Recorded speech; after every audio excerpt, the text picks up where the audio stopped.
Bonjour à toutes et à tous, bienvenue dans cette quatrième et dernière vidéo du chapitre sur l'introduction au patron de conception. Ce qu'on va essayer de faire ensemble là, c'est de zoomer sur un patron de conception en particulier qui est le singleton. Le chapitre suivant s'intéressera plus à un catalogue de tous les patrons de conception qu'on va couvrir dans le cours, mais là l'idée c'est d'en prendre un en particulier, maintenant qu'on sait ce que c'est qu'un patron de conception, et puis de le regarder un petit peu en détail. Alors pourquoi le singleton? Parce que le singleton, en fait, il est très souvent mal utilisé. Et une fois que vous le connaissez, vous avez tendance à en mettre partout pour de mauvaises raisons. Donc on va prendre un petit peu de temps dans cette vidéo, plus de temps que sur les autres patrons, pour bien regarder ce que c'est qu'un singleton, la situation à laquelle il répond, et surtout quelles sont les situations où il ne faut pas l'utiliser parce que c'est pas le bon outil. L'objectif et votre rôle en tant que développeur maintenant, c'est d'utiliser le bon outil au bon moment. Dans la classification des patrons de conception qu'on a définis dans la vidéo précédente, on a donc des patrons créationnels, structurels ou comportementaux, et le singleton est un patron créationnel, donc il s'intéresse à comment on va créer des objets dans notre cas, donc il est bien dans la case création d'objets. L'exemple qu'on prend est un exemple issu du livre Head First Design Pattern, qui est très bien pour comprendre les intuitions qu'il y a derrière les patrons de conception. Le livre souffre de plein d'autres défauts, mais au moins sur la partie comprendre pourquoi les patrons sont là et quels sont leurs intérêts, il est vraiment pédagogiquement intéressant. Donc on va s'intéresser à une usine de chocolat. Dans notre fabrique de chocolat, on a à disposition une sorte de bouilloire, de chaudière, qu'on va utiliser pour faire fondre le chocolat, qu'on va utiliser pour fabriquer des barres chocolatées ou des truffes ou plein de choses différentes à base de chocolat. Donc quand on crée notre chaudière, eh bien, elle est vide par défaut, et puis le chocolat qui est dedans, il n'a pas encore fondu, parce que bah oui, elle est vide. Et on peut la remplir. Alors comment on fait pour remplir? Eh bien, si on est vide, auquel cas on va dire qu'on l'est plus, et puis on va dire qu'on n'a pas encore fondu. Puis on peut vider, donc on peut faire en sorte de vider le chocolat qui est dans la bouilloire, et puis on peut aussi demander à faire bouillir, et puis en faisant bouillir le chocolat, eh bien auquel cas il ne faut pas que ce soit vide, et le chocolat aura donc fondu à la fin. Donc ça nous donne cette classe, Chocolate Boiler, qui a ces deux attributs privés, empty et boiled. On peut l'instancier vide, et puis ensuite elle sait répondre aux messages fill, boil and drain, qui nous permettent de manipuler le boiler. On pourrait imaginer un diagramme d'état qui permet de montrer comment on passe de l'état vide à l'état pas vide, fondu et ainsi de suite, mais là c'était vraiment plus se concentrer sur l'interface fonctionnelle. Et puis on va donc pouvoir utiliser dans notre code notre Chocolate Factory. On va dire qu'elle a une chaudière à chocolat, donc c'est the boiler. Quand on crée la fabrique, l'usine de chocolat, eh bien, on crée aussi le device pour faire fondre le chocolat. C'est toujours dans l'idée Grasp, patron créateur, qui est plus à même de construire la chaudière à chocolat. Eh bien, c'est l'usine de chocolat, parce que l'usine de chocolat contient la chaudière à chocolat. Donc, ça, c'est fait dans Chocolate Factory. Et puis, on a cette méthode, ce procédé, processus de fabrication industrielle, pour faire des barres chocolatées. Puis, pour faire des barres chocolatées, on va imaginer qu'on configure plein de choses sur la chaîne de fabrication, et puis quand on arrive au moment où on travaille avec vraiment la chose qui fait fondre le chocolat, eh bien, si elle est vide, auquel cas on remplit, on fait bouillir, et puis après on vide le chocolat fondu pour former les barres de chocolat.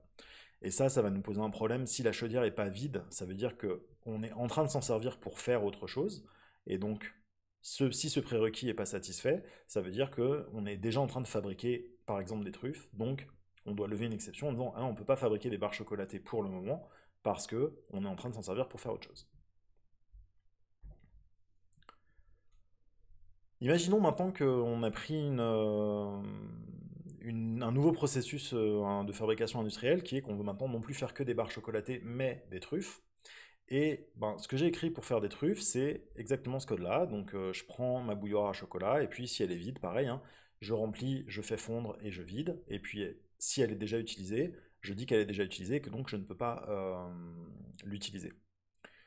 Je vous invite à mettre la vidéo en pause et à comprendre pourquoi cette conception fonctionne pas et est même génératrice d'un bug très dangereux pour la fabrique de chocolat.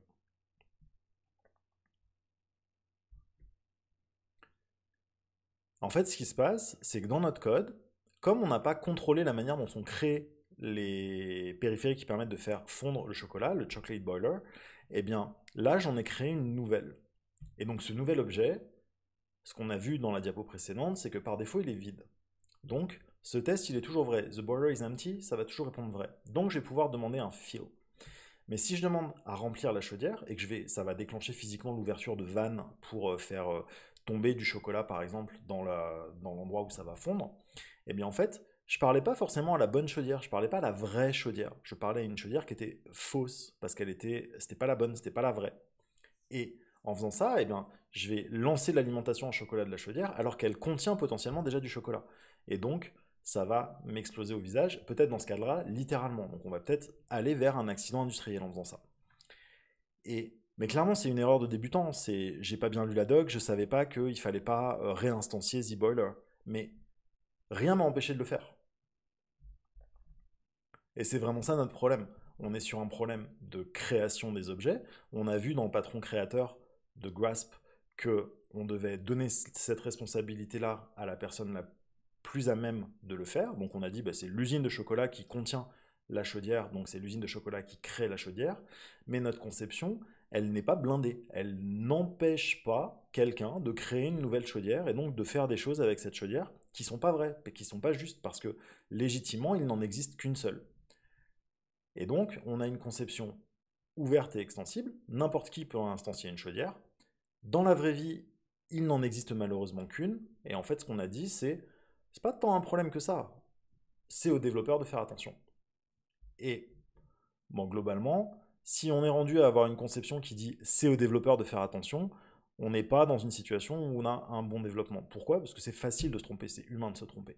Et votre conception, son rôle, c'est justement de vous empêcher de faire des erreurs, de faire en sorte que vous ayez en tant que développeur les meilleurs guides possibles pour avancer dans votre manière de faire évoluer la base de code sur laquelle vous travaillez.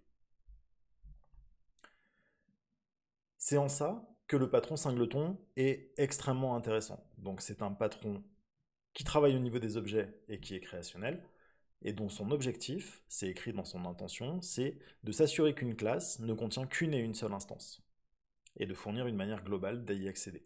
Ce qui fait que dans ce cadre-là, on aura toujours une seule chaudière à chocolat. Quel que soit l'objet qui veut lui parler, il parlera toujours à la même instance. Comment on va pouvoir le faire? Eh bien, on va garantir l'unicité des instances en faisant ça par construction. Comment on fait pour qu'une classe, personne n'ait le droit de l'instancier? Eh bien, on va tout simplement mettre son constructeur privé. Fait en mettant un constructeur privé, il n'y a que la classe qui peut se construire elle-même. Alors c'est très restrictif ça, parce que bah, pour que la classe elle puisse se construire elle-même, il faut bien pouvoir parler à la classe. Et c'est donc en utilisant la notion de statique en objet qu'on va pouvoir faire ça. Comment on va faire? Eh bien, on va dire que la classe singleton, elle contient l'instance en question, l'instance unique, celle à laquelle on veut que tout le monde parle, elle va la contenir comme variable privée. D'accord? C'est dans ce singleton, j'ai une instance de moi-même qui est statique, donc qui est commune à tous les singletons. Et puis, pour y accéder, eh bien, je vais tout simplement passer par une méthode statique, donc j'ai pas le droit de faire un new, puisque le constructeur est privé, donc je vais demander à la classe singleton, donne-moi ton singleton, avec cette méthode getInstance. Et cet accesseur, lui, est public. Donc, la création, je la délègue à la classe singleton, c'est la classe singleton qui est en responsabilité de créer l'élément. Donc là, c'est un peu comme si on disait, bah ouais, la chaudière à chocolat, elle a la responsabilité de se créer elle-même. Alors qu'avant, on avait donné ça à l'usine. Donc là, on dit non, non, c'est la chaudière qui va se créer elle-même. Et moi, je vais simplement demander à la chaudière qu'elle me donne accès à elle-même. Comment ça marche? Ben, en fait, c'est assez facile à mettre en place. Il suffit tout simplement dans notre classe d'avoir une variable statique du même type, donc singleton, singleton, qui commence avec rien dedans. On a notre constructeur privé qui fait toutes les initialisations. Et puis ensuite, quand on demande à accéder à l'instance, bien, si l'instance elle n'existe pas, auquel cas on la crée, et c'est le seul endroit du code où on aura le droit de faire un new, parce que bah, cette instance unique, il va bien falloir la fabriquer un jour ou l'autre, donc c'est là où on fait le new. Et bah, si elle n'existe pas, si elle existe, pardon, on va la renvoyer. Fait que maintenant, il est illégitime dans du code d'écrire singleton s égale new singleton, parce que bah, le new, on n'y a pas droit en dehors de la classe singleton. Par contre, ce qu'on peut faire, c'est demander singleton s égale singleton.getInstance. D'accord? Donc on a délégué la responsabilité de création à la classe en elle-même. On va sortir du côté un peu abstrait de la définition du patron pour aller sur l'exemple de la fabrique à chocolat.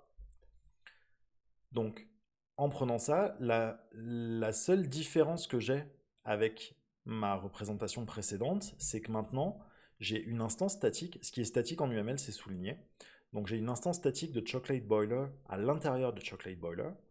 Et puis j'ai cette méthode statique getInstance qui n'était pas là précédemment. Et je change la visibilité du constructeur pour que plus personne n'ait le droit de faire un new Chocolate Boiler. Le reste des méthodes reste le même parce que ça ne change pas. Le protocole d'utilisation de la chaudière est exactement la même. En termes de code, eh bien, j'ai toujours mes deux variables, mes deux attributs d'instance qui sont privés. Je rajoute donc ce private static chocolate boiler, donc du même type que la classe en question, qui commence à nul.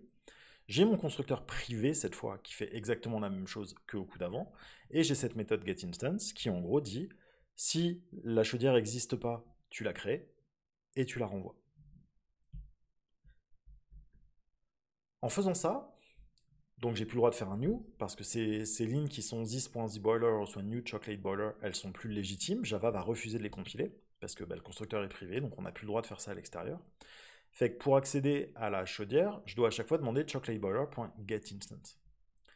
Fait que même si je me trompe en programmant, c'est-à-dire que dans make chocolate truffle, je réutilise pas le boiler qu'on m'a déjà donné, mais j'essaye d'y réaccéder, et bien ça va toujours retomber sur la même instance. Donc je ne vais plus avoir le problème de potentiellement accident industriel que j'avais dans ma conception précédente. Et la chose qui est vraiment importante, c'est que ça me donne une interface d'accès unique. Que ce soit la première fois où j'accède à l'objet ou toutes les fois suivantes, je vais toujours passer par getInstance. Alors ça a un coût à l'exécution, parce que getInstance, à chaque fois, il doit vérifier que l'objet existe avant de le renvoyer, ou sinon le créer. Donc c'est un petit coût plutôt que de parler directement à l'objet, mais ça va vraiment nous fournir par construction la garantie qu'on parle toujours au même objet, qu'il est impossible de parler à un autre objet que l'objet qu'on a déjà choisi de créer. Alors pourquoi c'est important de réfléchir sur le singleton et de zoomer un peu dessus? Parce que classiquement, vous l'utilisez mal. Quand vous avez, quand vous découvrez qu'il est possible de rendre un truc accessible n'importe où de manière unique, vous vous mettez à vous en servir partout. Et toute l'idée qu'il y a derrière les patrons de conception, c'est de répondre à des situations particulières. Donc, ça ne peut pas être une situation particulière si vous avez besoin de l'utiliser partout. Et très souvent, ce que vous faites, c'est que vous utilisez juste singleton pour éviter de faire du passage de paramètres ou de transporter de l'information d'un objet à un autre. Vous dites maintenant c'est un singleton et tout le monde y a accès, mais ça pose plein de problèmes qu'on va voir dans les diapositives suivantes. Alors singleton, c'est tellement accepté que c'est un problème qu'il est même devenu un acronyme. On a parlé du code solide, mais il existe aussi un autre acronyme qui est le code stupide. Et le S de stupide, c'est singleton. Alors, qu'est-ce que du code stupide? C'est du code avec des singletons, fortement couplés, pas testable, qui souffre d'optimisation prématurée, qui est mal décrit et qui contient de la duplication. Donc ça, c'est ces propriétés-là, ces 5 propriétés-là, on va chercher, ces 6 propriétés-là, pardon, on va chercher à les éviter le plus possible. On a travaillé sur le couplage faible dans les chapitres précédents qui nous amène du test. On s'est posé pas mal de questions d'overengineering pour éviter l'optimisation prématurée. Vous avez vu dans vos cours précédents tout ce qui va être le nommage descriptif, donc faire attention au nom de variables. Mais nous, on a poussé ça un petit peu plus loin en allant sur le nommage des classes, l'alignement entre la logique d'affaires et le code et les concepts qu'on manipule, l'identification des abstractions et tout ça pour empêcher la duplication. Donc en gros, on avait tout traité, sauf singleton. Bah oui, parce que singleton, on ne connaissait pas encore.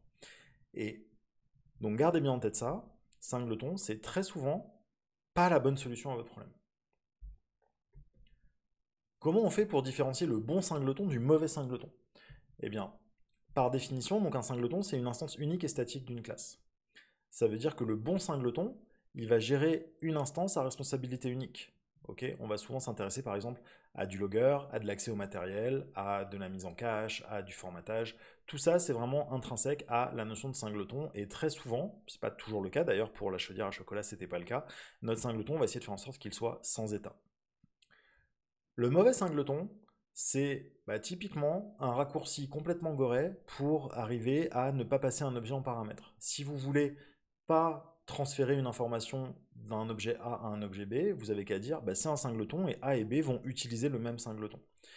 Mais ça vous pose des problèmes de testabilité, ça vous pose des problèmes de concurrence, c'est-à-dire que s'il y a plusieurs instances de votre code qui tournent en parallèle, eh bien, elles vont utiliser le même singleton, donc potentiellement pas avec les mêmes données, ça va poser pas mal de soucis, et ça génère des bugs qui sont extrêmement compliqués à investiguer. Les autres problèmes qui découlent de l'utilisation d'un singleton, c'est qu'en fait, ça définit un graphe de dépendance implicite. Vos objets, ils accèdent au singleton, donc ils sont couplés au singleton. Et donc le singleton devient une sorte de goulot d'étranglement complètement fortement couplé à toutes les entités qu'il utilise. Mais ça, on va pas vraiment le représenter dans nos modèles parce que c'est caché à l'intérieur du code. Fait qu'on va pas avoir dans le modèle de conception l'information que ces deux classes sont couplées. Pourtant, elles sont fortement couplées parce qu'elles s'utilisent l'une avec l'autre. Mais comme on a caché ça dans un singleton, on a l'impression qu'on n'a pas besoin de le mettre dans le modèle de conception. Ça nous donne, comme je disais, des codes qui sont difficiles à tester parce que comme le singleton est fortement couplé aux utilisateurs, eh bien, si je veux tester un objet, il va falloir que je reconstruise tout le contexte qui va jusqu'au singleton, et c'est ce contexte-là que je vais devoir tester. Donc, mon contexte de test, avant d'arriver au moment où je fais mon expérience et où je fais mon test vraiment, mes assertions, eh bien, l'écriture de ce contexte va potentiellement être très très longue et très fastidieuse à faire.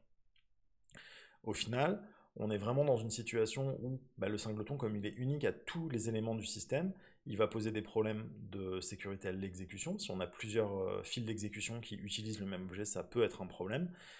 Ou au contraire, ça peut être un goulot d'étranglement. Si plein d'objets concurrents se mettent à envoyer des messages à un seul, et bien en fait notre code il est plus du tout concurrent parce qu'il doit attendre que le singleton traite séquentiellement chacun des messages qui lui a été envoyé. Donc ça pose aussi problème. On arrive au bout de ce zoom sur la notion de singleton. Donc l'idée là encore c'était d'attraper un patron de conception, de le regarder un petit peu plus dans le détail pour bien comprendre quelle est sa caractéristique, comment on le met en œuvre, se rendre compte que implémenter un patron de conception c'est pas si dur. Là ça nous a coûté une variable statique et une méthode statique, donc c'est pas insurmontable. Et surtout, de prendre un petit peu de recul aussi et de bien garder en tête que l'idée c'est pas d'appliquer des patrons le plus possible dans n'importe quelle condition, mais bien d'avoir le bon usage. Parce que le patron, je peux m'en servir bien, comme je peux m'en servir mal, voire très mal. Et tellement mal que singleton, c'est donc un symbole, un symbole, l'archétype d'une stupidité au niveau du code. Merci d'avoir regardé cette vidéo jusqu'au bout, et puis à très bientôt pour la suite de l'exploration des patrons de conception.